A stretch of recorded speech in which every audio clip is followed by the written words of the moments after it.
Bien. Bon, alors déjà premièrement, Shabbat Shalom à tous. J'aimerais qu'on regarde assez rapidement la paracha de cette semaine, qui se nomme Ré, ou Ré. Donc elle est présente dans Deutéronome 11, la fin du chapitre 11 jusqu'au début du chapitre 16. Et sa Haftara, c'est Ésaïe 54, verset 11 à Ésaïe 55, verset 5. On est toujours dans ce temps de consolation. Et vous allez voir que cette paracha Ré, eh ben, je la mets pleinement dans nos temps prophétiques.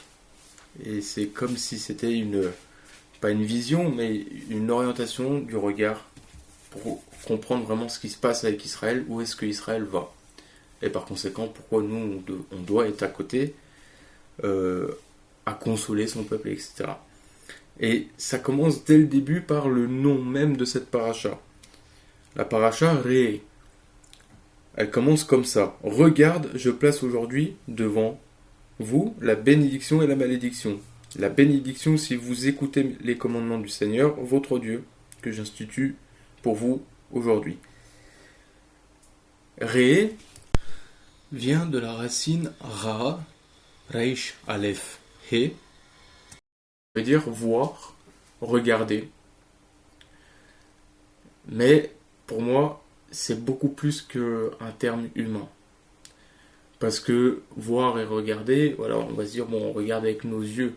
Mais ce terme-là, pour moi, il est vraiment beaucoup plus profond.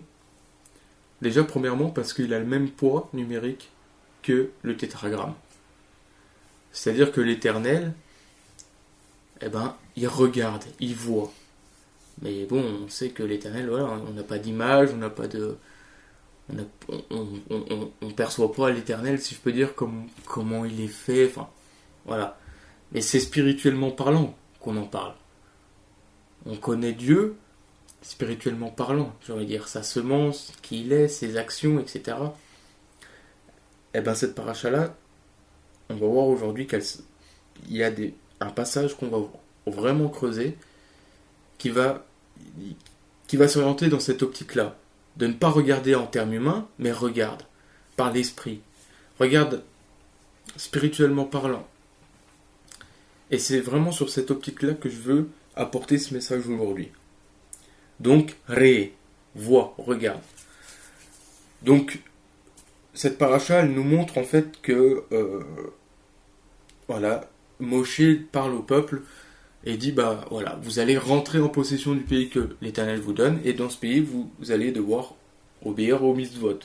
Vous devez pratiquer les commandements que l'Éternel vous demande. C'est le chemin de la bénédiction, et puis il le met en opposition avec le chemin de la malédiction. C'est pas sur ce sujet-là que je veux m'attarder, mais ce qui est très intéressant de noter, c'est justement le fait que Israël rentre en possession du pays promis, de la terre promise. Donc, Ré, voit que, voilà, dans ce pays-là, eh ben, il y a un chemin, le chemin de la bénédiction et le chemin de la malédiction. Et je reviens juste sur le premier mot, Ré, pour lancer ma pensée. Comme j'ai dit, c'est vraiment pas voir avec les yeux, mais c'est voir intérieurement, spirituellement parlant. C'est même une perception vraiment profonde. Et la toute première fois que cette racine est employée, c'est dans Genèse 1, verset 4. Et Elohim vit que la lumière était bonne. Quelle est cette lumière-là? C'est la lumière du Messie. Cette lumière qui va séparer, et après Dieu sépare la lumière des ténèbres. Donc on voit que ce terme-là, il est en rapport même avec le Messie. Et là, on va commencer à marcher dans le chemin où je veux vous amener, dans cette vision prophétique, dans cette vue prophétique de ce que le texte dont on va voir le texte va nous parler un petit peu, mais qu'on va mettre au parallèle de nos temps. Et ça, j'invite tout le monde à avoir cette vue-là. Pas arrêtons de regarder les choses en termes humains. Regardons l'œuvre de Dieu, spirituellement parlant, ayons les yeux vers le Messie. Donc, si je devais résumer très rapidement, ce que je viens de vous dire en introduction, c'est une vue eschatologique que je veux apporter aujourd'hui. Donc, on va s'arrêter sur le chapitre 12 du Deutéronome. Le chapitre 12, pour faire très rapidement un résumé, c'est une défense envers le peuple contre l'idolâtrie. Voilà, Moshe met vraiment en garde le peuple, et notamment au début du chapitre, au verset 2, on peut lire « Vous ferez disparaître tous les lieux où les nations que vous allez déposséder servent leurs dieux sur les hautes montagnes, sur les collines et sous tout arbre verdoyant. Vous démolirez leurs autels, vous briserez leurs pierres levées, vous jeterez au feu leurs poteaux culturels, leurs achéras, vous abattrez les statues de leurs dieux et vous ferez disparaître leur nom de ces lieux-là. » Donc bref, je ne vais pas m'attarder sur tout le chapitre, c'est pas ce que je veux, mais dans ce chapitre, voilà, le contexte c'est vraiment, on parle d'idolâtrie, l'Éternel est très clair, vous mettez à mort, vous rasez tout ça. Il n'y a pas de place dans le lieu de repos de l'Éternel, il n'y a pas de place pour l'idolâtrie. Voilà. Et j'aimerais qu'on s'arrête entre les versets 8 et 12. Vous n'agirez donc pas du tout comme nous le faisons ici aujourd'hui, donc dans le désert, parce qu'ils ne sont pas encore rentrés dans le pays. Donc là, Moïse parle encore, on a agi d'une certaine manière dans le désert, et maintenant il lui dit, voilà, quand vous rentrerez dans ce pays, vous n'agirez plus comme ça. Où chacun fait ce qui lui convient. Parce que vous n'êtes pas encore arrivé dans le lieu de repos, dans le patrimoine que le Seigneur ton Dieu te donne. Quand vous aurez passé le Jourdain et que vous habiterez le pays que le Seigneur votre Dieu vous donne comme patrimoine, qu'il vous aura accordé le repos en vous délivrant de tous les ennemis qui vous entourent, et que vous habiterez en sécurité, c'est au lieu que le Seigneur votre Dieu choisira pour y faire demeurer son nom, que vous apporterez tout ce que je vous ordonne, vos holocaustes, vos sacrifices, vos dîmes, vos prélèvements, et les offrandes choisies dont vous ferez vœu au Seigneur. Vous vous réjouirez devant le Seigneur votre Dieu, vous, vos fils et vos filles, vos serviteurs et vos servantes, et le Lévite qui est dans vos villes, car il n'a aucune part à votre patrimoine. Juste la dernière phrase, c'est pour rappeler que les Lévites, voilà, n'avaient pas de... Ils étaient hébergés par le peuple, si on peut dire comme ça. Ils n'avaient pas de lieu fixe. Vous savez que les tribus ensuite vont avoir un certain territoire. Eh ben, les Lévites, non. Les Lévites, eux, sont éparpillés parmi le peuple. Et c'est le peuple qui devait prendre soin d'eux. Voilà. Les Lévites, ce sont les serviteurs de l'Éternel. Donc là, au début de ce passage, vous n'agirez pas du tout comme nous le faisons ici, où chacun fait ce qui lui convient. Alors, ce que je vais vous apporter aujourd'hui, c'est le Seigneur qui m'a montré, et là je ne veux pas me faire des amis, qui m'a guidé vers un passage du Talmud, pour mieux comprendre, donc les commentaires des sages d'Israël, pour avoir cette vue eschatologique, justement. Et c'est à travers ce que les sages d'Israël ont dit, que j'ai fait le lien avec Ré, comme j'ai dit, cette vision eschatologique, cette vision prophétique, même j'ai envie de dire, de ce qui s'en vient. Et j'ai juste envie de rappeler ce passage, ce qui était sera. Il n'y a rien de nouveau sous le soleil. On sait que la parole de Dieu, c'est une répétition, en quelque sorte. Et donc, pour faire juste très, très vaguement un résumé de ce que dit Moïse, là, il dit, voilà, dans le désert, vous agissez chacun un peu comme il lui convient. Mais quand vous allez rentrer dans le pays promis, l'Éternel, votre Dieu, va vous désigner un lieu où va résider sa présence, en quelque sorte.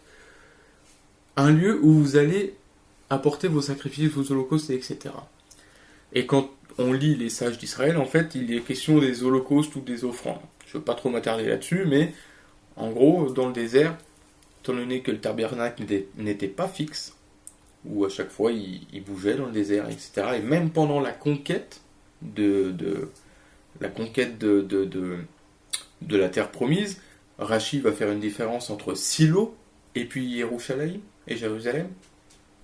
Il va faire une différence entre ces deux lieux-là où va être posé le tabernacle. Donc en fait, ce passage nous dit voilà, chacun faisait un peu ce qu'il voulait dans son coin, parce qu'on n'avait pas de quelque chose de fixe, un lieu d'adoration fixe. Et là, je vous invite à faire le lien avec Yeshua. Yeshua, il a dit à la Samaritaine une même idée parallèle. La Samaritaine, elle dit, mais où on doit adorer Dieu? Parce que nous, les Samaritains, on nous dit que c'est sur le mont Gérizim, on nous dit que c'est là-bas, mais vous, les Juifs, vous dites que c'est Jérusalem. Et Jésus va dire quelque chose, et là je parle pour nous, chrétiens. Parce qu'il y aurait toute une autre étude à faire à propos des Samaritains. Jésus va lui répondre, vous adorez ce que vous ne connaissez pas, et nous adorons ce que nous connaissons. Parce que le salut vient des Juifs. Littéralement, pour mieux comprendre, il faut dire parce que la délivrance vient des Juifs. Le salut, je mets entre guillemets ce que je vais dire, parce que ça peut choquer ce que je vais dire, mais le salut, comme on l'entend, pour moi, il n'est pas biblique. C'est une délivrance. Yasha, c'est délivrer. Le mot salut, c'est vraiment sombre comme trouble, flou comme terme. Moi, ça me pose problème. C'est une délivrance. La racine Yasha, c'est délivrer, sauver. Parce que la délivrance vient des Juifs. Et Yeshua va lui répondre, il viendra un temps où les vrais adorateurs de Dieu adoreront en esprit et en vérité. Et là, je fais le lien avec la paracha de cette semaine. On est dans ce temps-là de désert, dans le monde entier, où on a des adorateurs de Dieu, du véritable Dieu, Elohim, Elohé Israël, qui sont éparpillés dans le monde entier, et chacun fait un peu ce qui lui convient, parce qu'on n'a pas de choses fixes encore. On n'a pas de lieu fixe. Et là, on peut commencer à faire le lien eschatologiquement parlant. Où est-ce qu'on marche? Mais c'est pas nous qui marchons. Premièrement. Ce sera ma conclusion, j'en parle pas. Pour le moment. Donc il y a déjà cette notion-là. Voilà. On est encore aujourd'hui dans un temps où on peut considérer ça comme un temps de désert pour nous tous qui appartenons au Dieu vivant. Voilà, on n'a pas de lieu fixe, on n'a pas de point fixe. Mais pourtant, le Seigneur, depuis un certain temps, nous montre quelque chose de fixe à regarder. Parce que c'est de là, comme Yeshua le dira, que va venir la délivrance. C'est tous les sujets que j'essaie de vous apporter aujourd'hui, ces derniers temps. Bref, là où je veux m'arrêter, donc je retourne à la paracha, dans Devarim, chapitre 12, et on va s'arrêter au verset 10.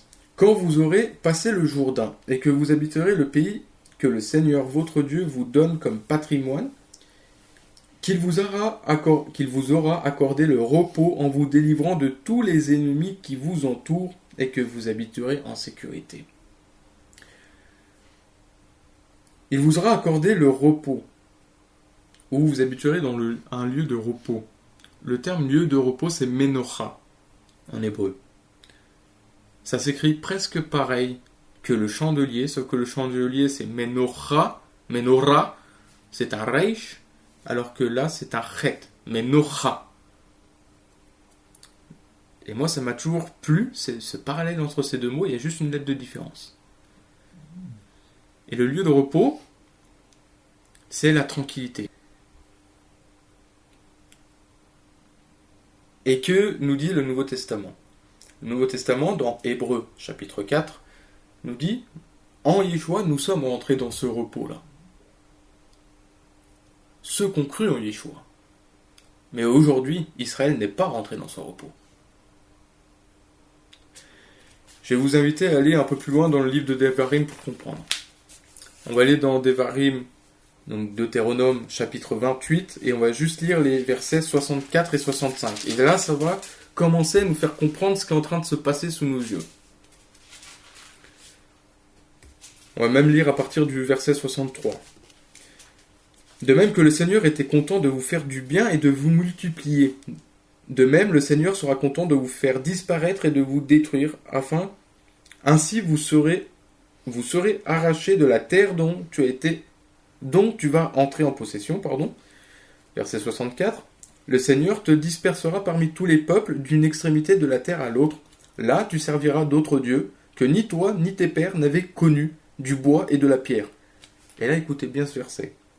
Parmi ces nations, tu ne seras pas tranquille, et tes pieds ne trouveront pas de lieu de repos. Le Seigneur rendra ton cœur agité, tes yeux seront épuisés, ta vie affaiblie. Dans les nations, Israël n'est pas dans son repos.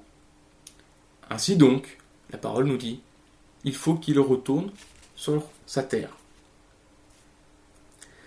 Et donc maintenant, je vais vous apporter ce que le Talmud dit à propos de la paracha. Justement, c'est ce terme lieu de repos où le Seigneur m'a arrêté. Je dis, c'est intéressant ça, parce que Hébreux chapitre 4, comme je l'ai dit, nous dit que nous, on est déjà rentrés dans le repos. Et donc, à travers l'autre texte que je viens de vous lire, chapitre 28, Devarim nous dit, quand Israël est dans les nations, vous ne serez pas dans le repos. Il n'y a qu'un seul endroit, une seule terre où vous serez dans le repos, c'est en Israël. Donc vous devez rentrer en Israël. Et là, je vais vous lire donc justement un échange entre rabbins qu'on trouve dans le traité Sanhédrin 20b à propos d'Israël. Justement à propos de ce passage-là que je vais relire. Deutéronome 12, verset 10. Quand vous aurez passé le Jourdain et que vous habiterez le pays que le Seigneur votre Dieu vous donne comme patrimoine, qu'il vous aura accordé le repos en vous délivrant de tous les ennemis qui vous entourent et que vous habiterez en sécurité. Je vous lis, j'ai pas tout mis, je vais en faire un résumé, mais je vous lis juste une partie de ce traité du Talmud, où justement les sages échangent.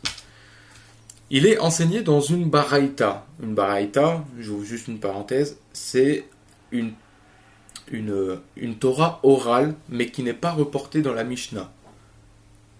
La Mishnah, c'est la première des traditions orales.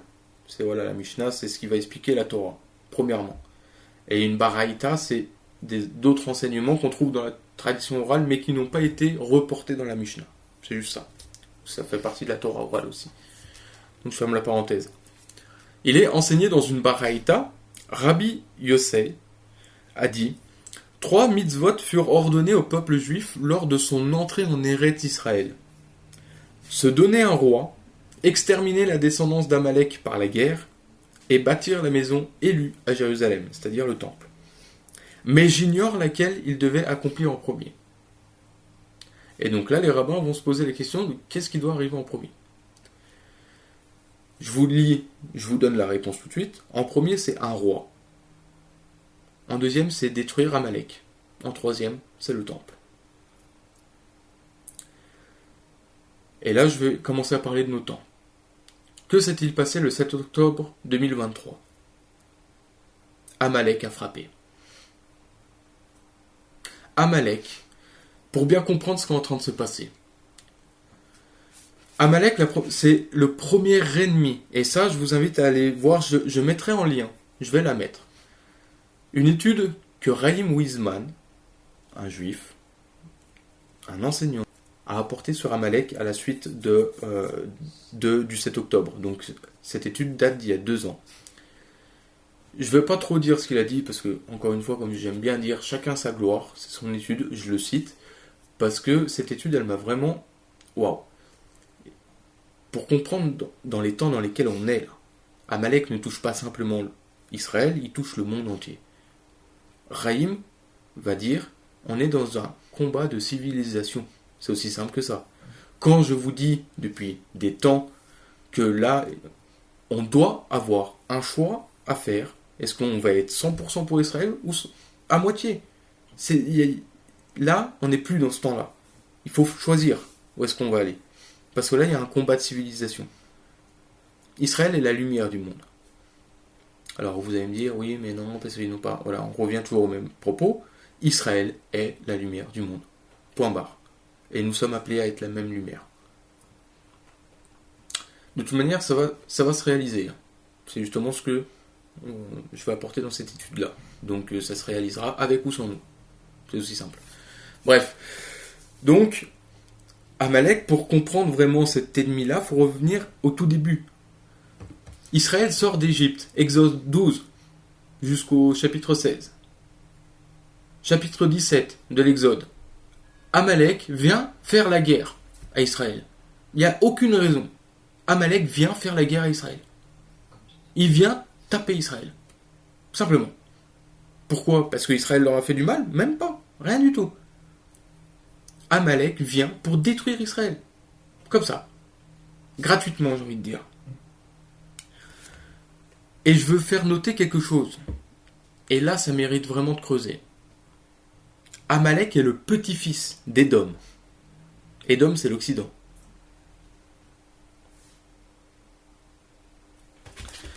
Amalek frappe Israël sans aucune raison. Et là, je vais vous faire un lien avec un psaume où on va faire le lien avec nos temps.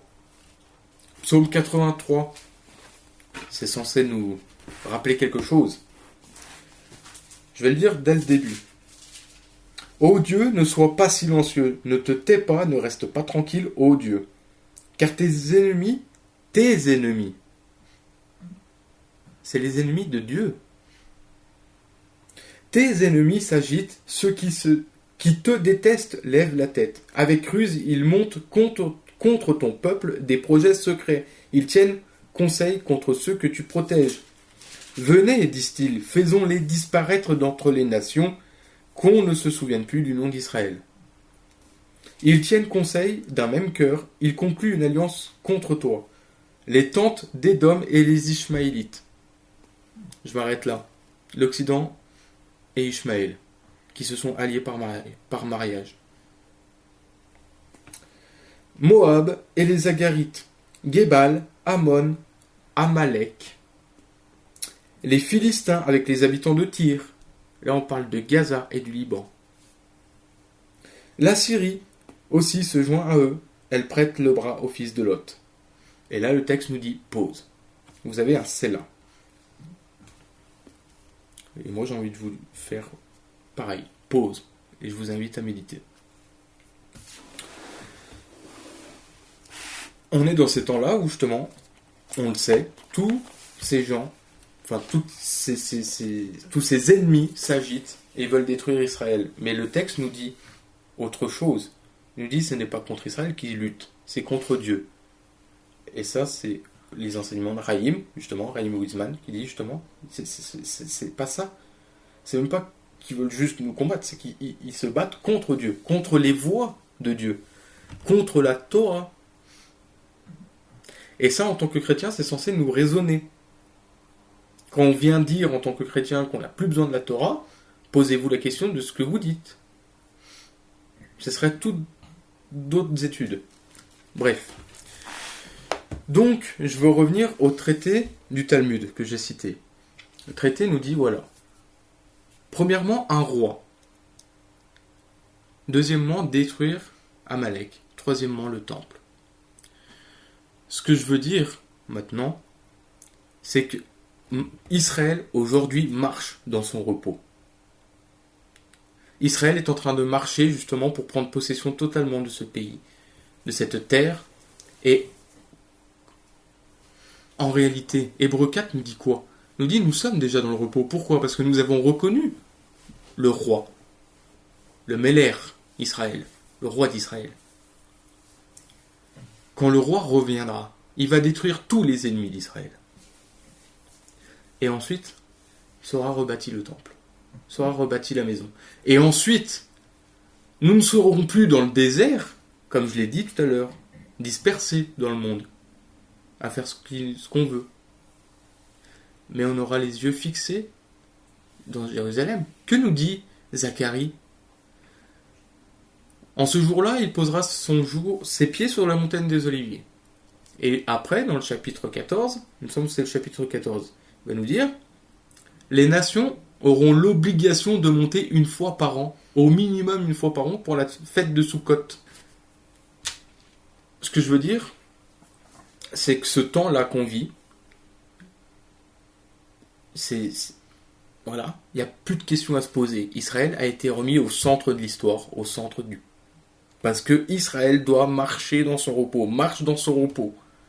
Israël doit rentrer dans son repos. Ça veut dire que tous les ennemis d'Israël doivent être détruits. Alors là, je vais choquer.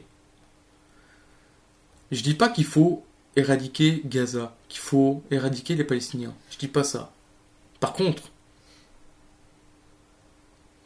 l'esprit qui anime le Hamas, le Hezbollah, le régime tyrannique de l'Iran, le djihad, c'est pas moi qui le dis, c'est la parole. Ça, eux, seront détruits. C'est pas moi qui le dis, c'est la parole. Donc il faut qu'on arrête aussi cet amour bisounours et il faut qu'on marche dans les pas de Dieu. Quand j'entends des chrétiens qui disent Free Palestine, ils savent même pas ce qu'ils disent. Ils savent même pas ce qu'ils disent. Le mot Palestine a été inventé pour nous couper de nos racines. On peut même aller plus loin de la pensée. Donc, à travers cette paracha de cette semaine, vois pas avec tes yeux humains, avec l'humanisme, avec ce que propose le monde. Vois spirituellement parlant. Vois la lumière qui sépare des ténèbres. Vois le roi, le Messie d'Israël. Israël marche vers son repos. Et ça, c'est même pas moi qui le dis, c'est Jérémie 31, encore une fois. Jérémie 31. Vous savez, ce passage qui nous parle de la nouvelle alliance. En ce temps-là, déclaration du Seigneur, je serai le Dieu de tous les clans d'Israël, et eux, ils seront mon peuple. Ainsi parle le Seigneur. Il a trouvé grâce dans le désert, le peuple qui a survécu à l'épée. Le peuple qui était éparpillé dans le monde a survécu à l'épée. Israël marche vers la tranquillité. Bon là, c'est pas le terme Ménorah qui est employé, mais c'est un autre terme, une autre racine. Mais Israël marche vers la tranquillité.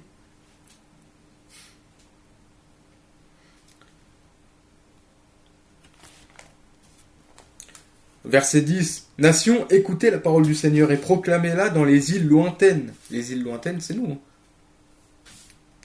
Dites, celui qui disséminait Israël le rassemblera, il le gardera comme un berger garde son troupeau. Donc, cette paracha-là, notamment grâce aux sages d'Israël, qui nous disent, voilà, que quand Israël rentre dans son lieu de repos, eh ben, il faut qu'il ait un roi, il faut que ses ennemis soient détruits, et c'est même la paracha qui nous le dit. Je reviens, Deutéronome 12, chapitre 12, les versets 10 et 11. Qu'il vous aura accordé le repos en vous délivrant de tous les ennemis qui vous entourent, et que vous habitez en sécurité, j'ai presque envie de dire, c'est alors au lieu que le Seigneur votre Dieu choisira pour y faire demeurer son nom, que vous apporterez vos sacrifices, etc., etc. Aujourd'hui, on voit le monde, on voit que le 7 octobre, Amalek a frappé Israël gratuitement pour plein d'autres raisons mensongères. Hein, les Juifs sont venus voler, etc. Enfin bon, bref, voler nos terres, voilà. Ça, ce qui s'est passé le 7 octobre touche le monde entier. Vous voyez des drapeaux de la Palestine dans le monde entier. Vous voyez des Juifs qui rentrent depuis le monde entier. Israël doit rentrer dans son repos. Et il va rentrer dans son repos. Ça va être douloureux. Tant pour eux que pour nous. Je tiens à rassurer. Parce que quand on est du côté d'Israël, il ne faut pas croire que c'est l'armistice qui nous attend. On sera détesté. Haï. C'est pas moi qui le dis, c'est Yeshua. Vous serez haïs à cause de mon nom. Vous serez haïs. Vous subirez. Yeshua, il a subi les mêmes souffrances que son peuple. Et que nous disent les apôtres, il me semble que c'est Pierre, marcher d'un même esprit, ayez part aux souffrances du Messie. Bref. Donc voilà ce que je voulais vous apporter à travers cette paracha, au travers de cette paracha réée. Donc j'invite à ce qui coûte de voir spirituellement parlant, Israël doit marcher dans son repos. Le roi d'Israël viendra. Il détruira tous les ennemis. Il ne va pas se poser de questions. Ce sera tous les ennemis d'Israël. Pourquoi? Parce que la parole nous dit que c'est pas contre Israël que ses ennemis se lèvent, mais c'est contre Dieu, contre son oint. Le psaume 2 va nous parler. Et alors, on sera dans le royaume. Voilà ce que on peut comprendre. Voilà les enseignements qu'on peut tirer de cette paracha-là. Levons nos yeux et discernons. Ayons les yeux fixés vers l'éternel. Shabbat shalom à tous et à bientôt.